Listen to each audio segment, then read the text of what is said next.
Welcome to the next set in the EX era, the EX HOLON Phantoms. I just wanted to say, whoa, this place doesn't seem too sturdy.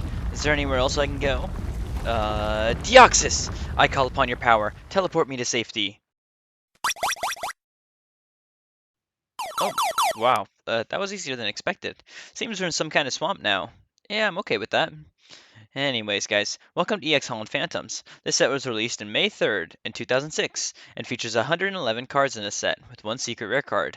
The set typically features one type for the Delta Species Pokemon rather than the two types that we saw a lot in Delta Species. However, this set features a sort of new reverse holo pattern. This one is pretty much the same as the other one for Delta Species, but has the HOLON Phantoms name on the bottom.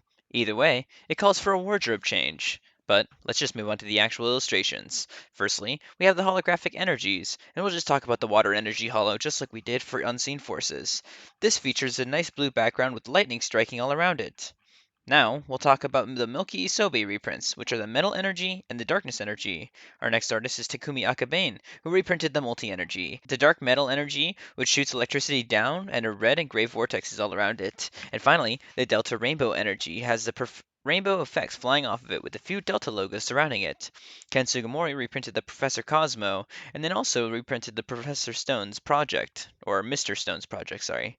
Ryo Ueda reprinted the Mysterious Fossil, Root Fossil, and Claw Fossil, and worked on the rare candy, which glows blue and black all around. The Holon Lake, which showcases a blue orb with some water around it and a grassy area can be seen behind it, and some rocks are surrounding the orb.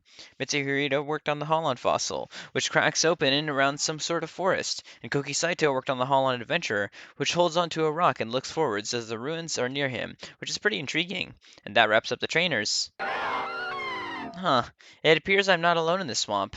I'll just keep that in mind as we move on to Katsura Tabata, who worked on the Wobbuffet, which stares at itself in the mirror with its mouth wide open. Next, we have the two cards by Hisao Nakamura, being the cute little Fampy, which sleeps under a tree, and the Domfan, which runs around with its tusks out. These cards are cute and fit Nakamura's style very well.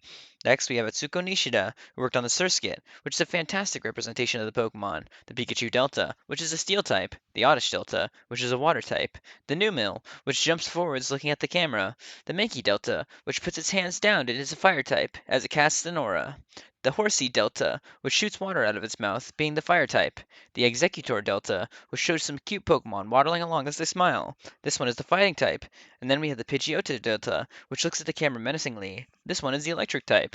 We have the Masquerain, which flies along as it looks down and to the right. And finally, we have the Camerupt, which has a sort of muffled color palette, which looks nice on Camerupt, as it looks behind it with the clouds and mountains in the background. Next, we have Ken Sugimori, who worked on the Registeel, Regirock, and Regice, which simply zoomed in PNGs of the three menacing Regi Pokemon, which works to an extent, but they really do just look like images slapped on haphazardly on a card. Ryo Ueda worked on the Delta species Rayquaza, which is a fire-type Pokemon, and it flies through the sky, glowing red, with an island below it, and the Delta species Mewtwo, which is an electric type, as it looks upwards at the camera with its arms extended outwards, which looks pretty cool. Surprisingly, we get a really cool Blaziken card illustrated by Hiromichi Sugiyama, and even though it is a 3D card, I really enjoy it either way. I like the pose as it cracks the ground around it as it looks forward menacingly. I especially like the darker green highlights on the bottom of the card, which just makes it look really cool in my opinion. Ugh, treading through the swamp sure is a pain. When will I reach an exit? Seek the crystal caves. They will have the answers you're looking for. Oh, okay. I'll look for the caves, but where do I even look? I'll just keep progressing along. Anyways, we have our first artist that has a holo card, and being a prevalent one at that, which is Midori Harada, who worked on the awesome Magikarp Delta, which opens its mouth and swirls along the water being a steel type, the Electrike, which prances on a field with determined eyes, the Corphish, which look forward with another one in the back looking away, the Barboach, which shows two of the Pokemon swirling around a vortex of water, the Wishcash, which touches the ground with its mouth wide open, and then we have the Persian Delta, which puts its paws on the ground as it looks forwards, with its body twisting around. This one is a dark and steel type. The Manectric runs along at top speeds with its tail sweeping behind it. The Golduck Delta species extends a claw outwards and looks forwards, being an electric type. The Gloom Delta walks along with an open field as it closes its eyes while drooling, being a psychic type. The Executor also walks along, as one of its heads look at the camera. This one is a fighting type. Then finally, we have the Almastar Delta, which is the hollow that they worked on. This showcases Almastar swimming along with an open mouth, and mountains sit behind it. This one is a psychic type. Our next artist is Hajime Kusajima, worked on the Trapinch Delta, which stands up and expands wide, being a grass type. The Psyduck Delta, which holds its head and jumps around, being an electric type. The Kabuto Delta, which shows many Kabuto floating around with purple auras. The Anorith Delta, which shows the Pokemon flying upwards during the sunset, being a steel type. The Primeape Delta, which primes a fist with a sharp style, being a fire type. And finally, we have the Gyarados Delta, which is an electric and steel type Pokemon that bursts from the water with shading that's dark and purple effects all over the background, which looks menacing and fantastic. Our next artist is Kagemaru Himeno, working on a whopping 12 cards for the set, starting with the Torchic, which walks along with blossoming sakura trees in the background. The Ammonite Delta, which puts its hand on its head and this is the Psychic type. The Meowth Delta, which looks back at the camera with a nice glare with the deep clouds in the background. This one is a dark and steel type. Next, we have the Little Leap Delta species, which looks down at the ground below it as it stands on top of a hill. We have the Baltoy, which flies as it swirls around the circle. The Combuskin, which kicks up its foot with some kind of galaxy background. The Claydol, which sits directly atop a rippling puddle with clips around the Pokemon. The Seviper, which shows it slithering along with its fangs extended outwards. The Nosepass, which stands with snow slightly glazing on top of the Pokemon. The Blossom Delta, which shows its hands around with the mouth open and the water flies all around it. Then we have the Flygon Delta Hollow, which looks back at the camera as it flies away. This one is a grass and steel type, which looks super nice. Then finally, we have the Deoxys Defense Hollow, which raises two of its quote-unquote arms up, with the other two bolt forwards, making the Pokemon look very dynamic, and it makes you appreciate the awesome beast that is Deoxys Defense form. Next, we've got Mitsuhiro Arita, who worked on the Poochyena, which looks back as its tail wags behind it. The Pidgey-Delta, which boasts its wings as it looks to the right at the camera, being an electric type. The Corfish, which sits in some shallow water as its clampers are closed. The Sharpedo-Delta, which swims along the water, being a fighting type. The Holland's Cast form, which flies forwards and smiles. The Chimecha Delta, which flies during the blackest of night, being a steel type. The Aerodactyl Delta, which flies and looks down at the world, being a fire type and opening its mouth. The Zangoose, which puts its hand back and looks forwards. The Torkoal, which prances around with an open mouth. The Sableye, which digs itself into the entrance of a cave. The Relicanth, which swims with its back towards the camera. The Mawile, which looks up at the sun which is setting. The Latios Delta, which flies along the skies and looks forwards, being a fire type. Then we have the Vileplume Delta, which looks up and holds onto its head pedal, being a psychic and steel type. The Rayquaza Delta, which coils around the sky and looks at the camera with a menacing gaze. This one is dual water and steel type, and this card gets cooler the more you look at it in my opinion. Our next point of discussion is the Latios Delta, which flies along with speed lines flowing behind it, with some rocks being seen in the back with faint amounts of water. This one is a water type, which is actually a fitting color for the Pokemon.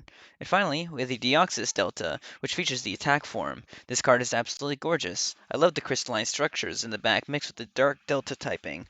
It makes this Deoxys look menacing and intriguing, with those flowing, spiky DNA tendrils. This card is not only a gorgeous Deoxys card, but just a really cool illustration in general. Now, we've got Koki Saitou, who worked on the Pikachu, which prances forwards as in the deep night sky with a smile on its face. The Pichu Delta, which jumps upwards, being a steel type. The Carvana Delta, which swims along, emanating an aura and having an open mouth, being a fighting type. The Seadra Delta, which swings its tail forwards with a red aura, signifying the fire type. The Raichu, which bounds around and looks over to the right with trees in the background. The Pidgeot Delta Hollow, which flies along with its hair flowing majestically in the wind, with an electric and steel typing. Then, we have the Deoxys in its normal form. This one is a normal Delta species type, which looks cool as it holds a ball of energy with its tentacles bending all around. And finally for Saitou, we have the Cradily Hollow, which extends its arms outwards and swings them forwards with some trees in the back. This card is Dark Steel type. Our final normal artist for EX HOLON Phantoms is Masakazu Fukuda, who worked on the Aaron, which looks off into the distance, the Vibrava Delta, which flies up into the sky, being a grass type, the Laron, who stomps its foot down onto the ground and opens up its mouth, the Latios Delta, which flies across the sky, this one being a water type, with crystalline peaks behind the Pokemon. And then we have the Absol, which walks along a pathway as its shadow is cast right to the right of it. The Raichu Delta, which jumps up into the air as a tree forms behind the Pokemon, and it glows, being a steel type. The Latios Delta, which flies along the sky, looking out into the distance with peaks and mountains near it. This one is a fire type. Then we have the Kingdra Delta, which radiates a fiery blaze and looks forwards, as it skates on the water. This one is fire and steel. The Kabutops Delta, which flies upwards and jumps along, with its scythes out for the world to see. This one is an electric type. the Deoxys Speed, which flings its arm behind it and glows with lightning electricity with some more crystalline peaks behind it. This one is an electric type. Really cool that they made the different forms all different types. Finally, for Fukuda, we have the Armaldo Delta, which extends its claw and looks at the camera, glowing with a fighting aura, being a fighting and steel type. Next, we have the three cards by Real Ueda, and starting us off, we've got the Crawdon EX, which extends a claw and spews out a hydro pump of water, with bubbles in the background. The Mew EX, which curls up a ball and it swings its tail around behind it, and the background showcases swirling psychic particles. This is a gorgeous EX card by Ueda, and the next one is really nice too, being the Mighty Anna EX. It's very interesting to me that it took this long for Mighty Anna to get something cooler than a holo card, but this Mighty Anna EX looks awesome. I love how it looks down at the camera and snarls its fangs with the black lines that drape behind it and a deep red background sits as well. It's really cool.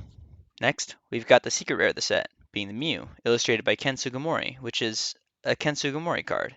It's not terrible or anything, but the Mew EX is way cooler, in my opinion. Well, even if I don't particularly like it, it's still the secret rare of the set. Our final cards are the Gold Stars by Masakazu Fukuda, being the Gold Star Gyarados Delta species, which is a really awesome idea, combining the two main gimmicks of the EX era into one awesome card, being this fiery shiny Gyarados. The fire effects work really well with the red Gyarados. Just a really awesome card overall. Next, we have the Gold Star Mewtwo, which just looks fantastic too. I just love the neural link in the background kind of looking white specks. With the bright glowing tail of the Mewtwo, with it pushing its arms outwards, it looks really pleasing. Finally, we have the Gold Star Pikachu, which looks forwards with its arms crossed, and its tail pokes out the side of the card. This card for Pikachu makes it look very menacing and imposing, especially for a fat ball of cuteness that Pikachu really is. Either way, it's a super awesome card illustrated by a super awesome artist. My favorite cards in the set are probably the Mewtwo Gold Star, Mew, Mighty Anna EX, Deoxys Attack Delta, Deoxys Defense Delta, Deoxys Normal Delta, Deoxys Speed Delta, Flygon Delta, Gyarados Delta, Kingdra Delta, Latios Delta, and definitely without a shadow of a doubt, the Rayquaza Delta Holo. Yeah, I sell Delta a lot, but still cool cards. Then, I like the other Rayquaza Delta, Sableye, Seviper, Combuskin, Persian, Primeape, Barboach, Corphish number 62 and Corphish number 63, Kabuto Delta, Meowth Delta, and the Trapinch Delta. Overall, EX HOLON Phantom is a set for the ages, and all these sets really do is just keep getting better and better as we go into the EX era. If I were to give this set a rating out of 10, I'd personally give it a solid 8.7 out of 10. It's not my personal favorite set of all time, but it's pretty darn close to it. And by the way, the rating doesn't mean anything, but it's just for fun. Anyways, guys, if you enjoyed this video, please make sure you leave a like and tell me why you liked it. And also, make sure you comment. Well, I guess that is the same thing. But either way, I hope you enjoyed the video, and I'll be back next time to review EX Crystal Guardians. Ah, man, I can't believe I've already come all this way. Crystal Guardians, man, it felt like just yesterday I was reviewing EX, Ruby and Sapphire. Thank you all for joining me on this adventure. I really appreciate it. Even since my very first video in base set, I've been loving doing this channel. I've been loving making videos, and it's all because of people like you guys that leave comments on my channel, that appreciate my content, and to you, all my 50 subscribers. I appreciate all of you, and I appreciate your support, your comments, your likes, and just your appreciation for my, you know, videos and stuff like that. So thank you, and I hope you guys have a good rest of your day. Anyways, Dr. Clicks will see you in Crystal Guardians, or maybe a random video, but we'll see. See ya.